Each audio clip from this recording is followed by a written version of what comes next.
जय संतोषी माता। आइए सुनते हैं संतोषी माता की व्रत कथा यानी शुक्रवार व्रत कथा। शुक्रवार के दिन माता संतोषी जी का व्रत पूजन किया जाता है। इस पूजा के दौरान माता की आरती पूजा तथा अंत में माता रानी की कथा सुनी जाती है। आइए जाने शुक्रवार के दिन की जाने वाली संतोषी माता के व्रत की कथा। एक बुढ़िया थी, उसके 7 बेटे थे। 6 कमाने वाले थे जबकि एक निकम्मा था। बुढ़िया 6 बेटों को रसोई बनाती, भोजन कराती और उनसे जो कुछ झूठन बचती वह 7वें को दे देती। एक दिन वह पत्नी से बोला, देखो मेरी माँ को मुझ पर कितना प्रेम है। वह बोली, क्यों नहीं, सबका झूठा तुमको ही तो खिलाती है। वह बोला, ऐसा नहीं हो सकता, मैं जब तक अपनी आंखों से ना देख सकूं। बहू हंसकर बोली, देखोगे तो मानोगे। कुछ दिन बाद त्योहार आया। घर में 7 प्रकार के भोजन और चूरमे के लड्डू बने। वह जांचने को सिर दुखने का बहाना कर पतला वस्त्र सिर पर ओढ़कर रसोई घर में ही सो गया। वह कपड़े में से सब कुछ देख रहा था। 6 भाई भोजन करने के लिए आए।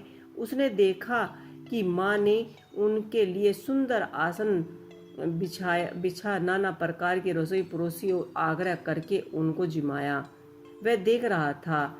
6 भाई भोजन करके उठे तब माँ ने उनकी झूठन थालियों में से लड्डुओं के टुकड़े उठाकर एक लड्डू बनाया। झूठन साफ कर बुढ़िया माँ ने उसे पुकारा, बेटा 6 भाइयों ने भोजन कर गए हैं, अब तू ही बाकी है, उठ, तू कब खाएगा। वह कहने लगा, माँ मुझे भोजन नहीं करना, मैं परदेश जा रहा हूँ। माँ ने कहा, कल जाता तो आज चला जा। वह बोला, हाँ माँ, आज ही जा रहा हूँ। यह कहकर वह घर से निकल गया।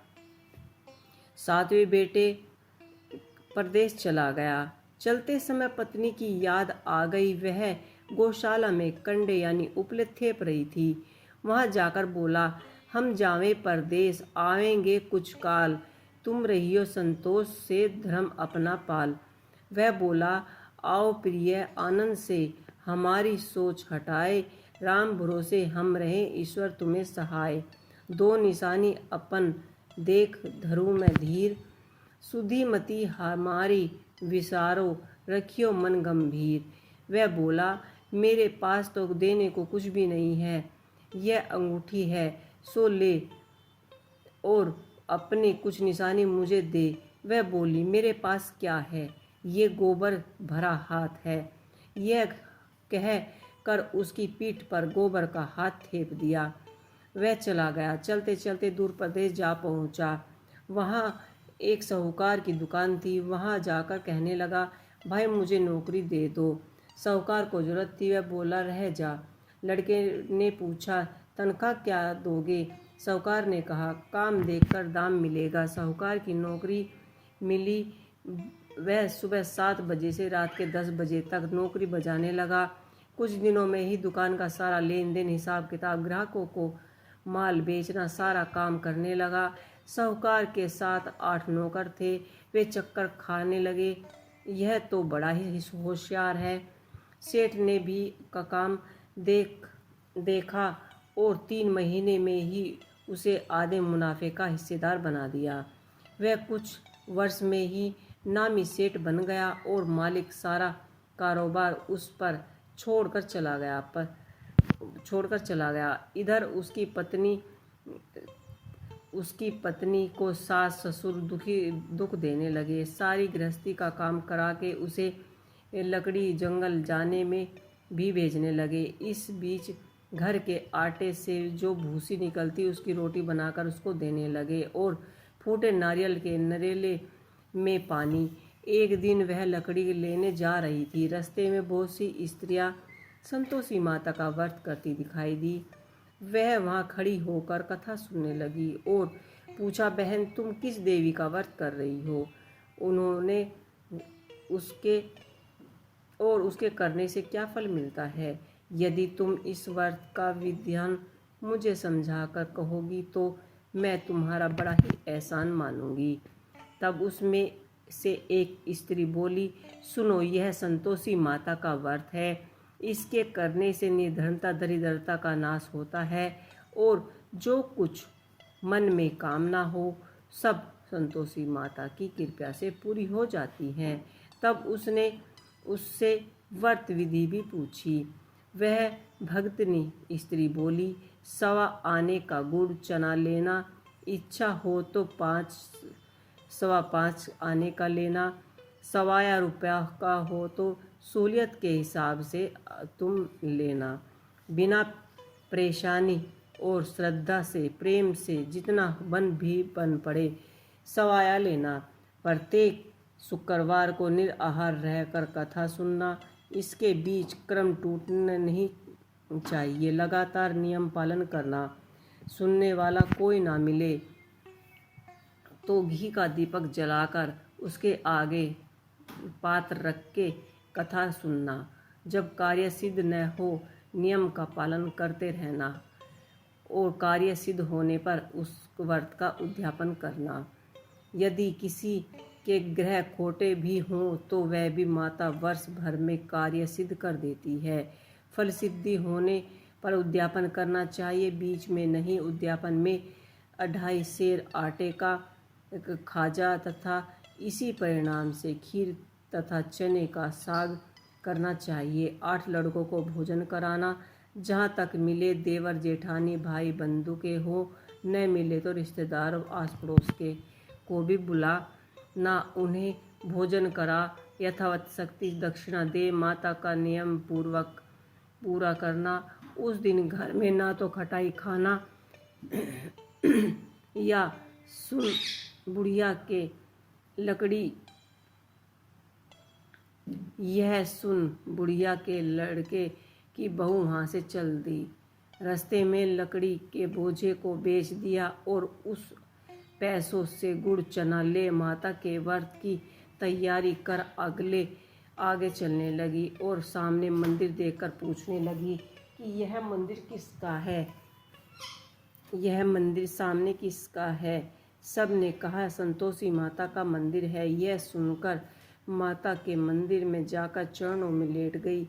दीन हो विनती करने लगी, माँ मैं निपट अज्ञानी हूँ, व्रत के कुछ भी नियम नहीं जानती, मैं दुखी हूँ। हे माता जगत जननी, मेरा दुख दूर कर, मैं आपकी शरण में आई हूँ। माता को दया आई। एक शुक्रवार ही बीता था, दूसरे को उसके पति का पत्र आया और तीसरे शुक्रवार को उसका भेजा हुआ पैसा आ पहुँचा। यह देख जेठ जेठानी मुँह सिकोड़ने लगे। लड़के ताने देने लगे। काकी के पास तो पत्र आने लगे, रुपये आने लगे। अब तो काकी की खातिर बढ़ेगी। बेचारी सरलता से कहती, भैया कागज आवे, पैसे रुपये आवे, हम सब के लिए तो अच्छा ही है। ऐसा कहकर आंखों में आंसू भरकर संतोषी माता के मंदिर में आ मातेश्वरी के चरणों में गिरकर रोने लगी। माँ मैंने तो तुमसे पैसे कम मांगे थे, मुझे पैसों से क्या काम, मुझे तो अपने सुहाग से काम है, मैं तो अपने स्वामी के दर्शन मांगती हूँ। तब माता ने प्रसन्न होकर कहा कि जा बेटी, तेरा स्वामी आएगा। यह सुनकर खुशी से बावली होकर घर जा कर काम करने लगी। जब संतोषी माँ विचार करने लगी कि इस भोली भाली पुत्री को मैंने कह तो दिया है कि तेरा पति आएगा, लेकिन कैसे, वह तो इसे स्वप्न में भी याद नहीं करता। उसे याद दिलाने को मुझे ही वहाँ पर जाना पड़ेगा। इस तरह से माता जी उस बुढ़िया के बेटे के पास जा स्वप्न में प्रकट हो कहने लगी कि साहूकार के बेटे सो रहा है, जाग रहा है।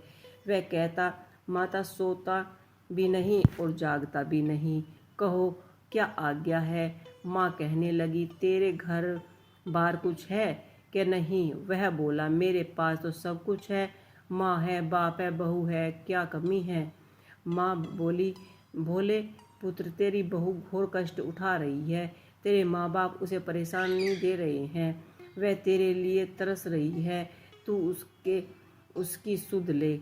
वह बोला, हाँ माँ जी, यह तो मुझे मालूम है, परंतु जाऊं मैं तो जाऊं कैसे? परदेश की बात है, लेन देन का कोई हिसाब नहीं, कोई जानने का रास्ता नहीं आता, कैसे चला जाऊं?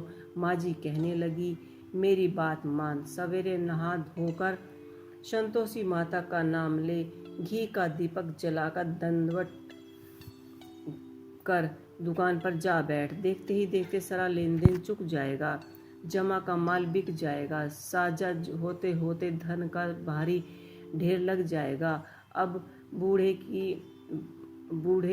की बात मानकर वह नहा धोकर संतोषी माता को दंडवत घी का दीपक जलाकर दुकान पर जा बैठा। थोड़ी ही देर में देने वाले रुपये लेने वाले हिसाब लेने लगे। कोठे में भरे सामान के खरीदारी नगद दाम दे सौदा करने लगे। शाम तक धन का भारी ढेर लग गया। मन में माता का नाम लेकर चमत्कार देख प्रसन्न हो घर ले जाने के वास्ते गहने कपड़े सामान खरीदने लगा। यह काम से निपट तुरंत घर के लिए रवाना हुआ। उधर उसकी पत्नी जंगल में लकड़ी काटने के लिए जा रही थी। लौटते वक्त माँ जी के मंदिर में विश्राम करती। वह तो उसके प्रतिदिन रुकने का एक ठिकाना था। धूल उड़ती देख वह माता जी से पूछती है कि हे माता, यह धूल कैसे उड़ रही है? माता जी कहती हैं, हे पुत्री, तेरा पति आ रहा है। अब तू ऐसा कर, लकड़ियों के 3 बोझे बना, एक नदी के किनारे रख दे और दूसरा मेरे मंदिर में और तीसरा अपने सिर पर। तेरा पति को लकड़ी का गट्ठर देख मोह पैदा होगा, वह यहाँ रुकेगा, नाश्ता पानी खाकर माँ से मिलने जाएगा। तब तू लकड़ी का बोझा उठाकर जाना और चौक में गट्ठर डालकर जोर से आवाज़ लगाना, लो सासू माँ, लकड़ियों का गट्ठर लो, भूसे की रोटी दो, नारियल के खोपड़े में पानी दो। आज मेहमान कौन आया है? माता जी से बहुत अच्छा। कौन आया है? माता जी से बहुत अच्छा कहकर वह प्रसन्न मन से लकड़ियों के 3 गट्ठर बनाए, एक नदी के किनारे, एक मंदिर में और एक अपने सिर पर रख लिया। सूखी लकड़ी देखकर उसकी इच्छा उत्पन्न हुई कि हम यहीं पर विश्राम करें और भोजन बनाकर खाकर पीकर गांव जाएंगे। इसी तरह रुक कर भोजन बना विश्राम करके गांव को गए। सबसे प्रेम से मिले। उसी समय सिर पर गट्ठर लिए वह उतावले सी आती है, लकड़ियों का भारी बोझ आंगन में डालकर जोर से 3 आवाज़ लगाती है, लो सासू जी, लकड़ियों का गट्ठर लो, भूसे की रोटी दो, आज मेहमान कौन आया है? यह सुनकर उसकी सास बाहर आकर अपने दिए हुए कष्टों को भूलने हेतु कहती है कि बहू, ऐसा क्यों कहती है? तेरा मालिक ही तो आया है। आ बैठ, मीठा भात खा, भोजन कर, कपड़े गहने पहन। उसकी आवाज़ सुन उसका पति भी बाहर आ जाता है। अंगूठी देख व्याकुल हो जाता है। माँ से पूछता है, माँ यह कौन है? माँ बोली, बेटा यह तेरी बहू है। जब से तू गया है तब से सारे गांव में भटकती फिरती है। घर में कामकाज तो कुछ करती नहीं, 4 पहर आकर खा जाती है। वह बोला, ठीक है माँ, मैंने इसे भी देखा और तुम्हें भी देखा। अब दूसरे घर की ताली दो, मैं उसमें ही रहूँगा। माँ बोली, ठीक है, जैसे तेरी मर्जी। तब वह दूसरे मकान की 3री मंजिल का कमरा खोलकर सारा सामान जमाया। एक दिन में राजा के महल जाकर ठाट बाट बन गए। अब क्या था, बहू सुख भोगने लगी। इतने में ही शुक्रवार आया। उसके पति ने कहा, मुझे संतोषी माता के व्रत का उद्यापन करना है। पति बोला, खुशी से कर लो। वह उद्यापन की तैयारी करने लगी। जेठानी के लड़कों को भोजन के लिए कहने लगी। उन्होंने मंजूर किया, परंतु पीछे से जेठानी ने बच्चों को सिखला दिया कि तुम्हें उद्यापन में खाने के बाद खटाई मांगनी है। तो खाने के बाद बच्चे जिद करने लगे, मुंह को आ रहा है, हमें खटाई ही खानी है। चाची ने कहा कि खटाई किसी को नहीं मिलेगी। बच्चों ने जिद करी। उन्होंने पैसे लेकर बाजार से जाकर खटाई खा ली। तो ये थी संतोषी माता की कहानी। आपको ये कहानी कैसी लगी मुझे कमेंट बॉक्स में लिख के अवश्य ही बताइएगा। जय संतोषी माँ।